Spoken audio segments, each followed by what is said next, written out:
London. Let's get more of this from international consultant and author Adrian Salvucci, joining us live from Buenos Aires. Mr. Salvucci, how do you view this mood of celebration of some leaders over the violent death of Gaddafi? Well, undoubtedly, this is a message for the whole world. I don't think this is just about Libya. We are seeing how, I think Hillary Clinton, the Secretary of State of the United States, expressed it very clearly on CBS News when she said, "We came, we saw, he died, and then started laughing." This is a message to the world of how this new world order model actually works. When they decide to take out a regime, they do so with the utmost violence, and it's a whole model based on Orwellian newspeak, so to speak. First, they target a country by calling it a rogue state. Then they support local terrorists and call them freedom fighters. Then they rain death and destruction upon civilians and they call it UN sanctions. Then they spread lies and call it the international community's opinion expressed by the Western media. Then they invade and control a country and call it liberation. And finally, they steal appetizing oil and call it foreign investment and reconstruction. All right. Well, at the end of the day now, Western powers are hailing a democratic future for Libya now. But when we look back, when Saddam Hussein was captured in 2003, the U.S. also thought it was all over. But in fact, it had only just begun. Do you think it could be the same for Libya?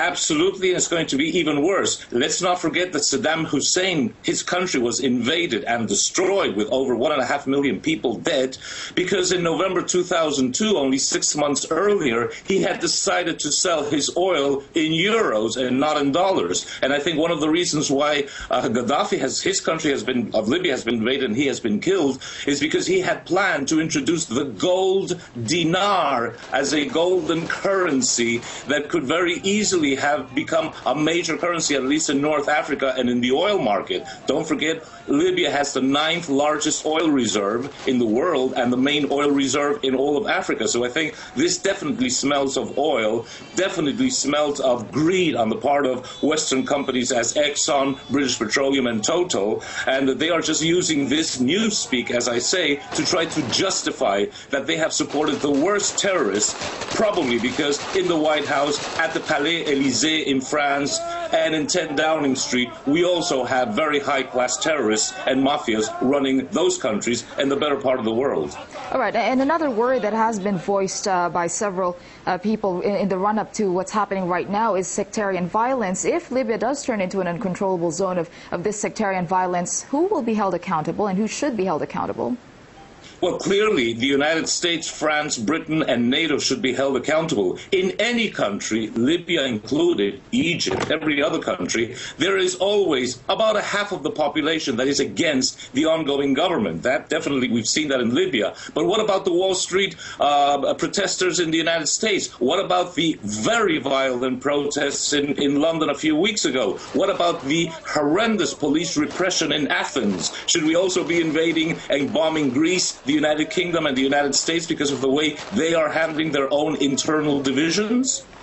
Okay, and just very quickly, I mean, you did mention it earlier, but just a quick answer to this. Do you think the rebel-assisted victory in Libya will mark the end of NATO's interest in the country?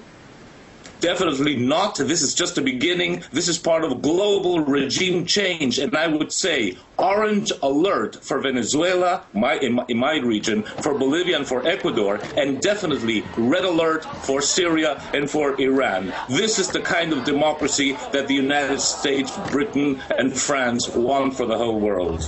All right. Thanks very much for your thoughts there, international consultant and author Adrian Salvucci. Thank you.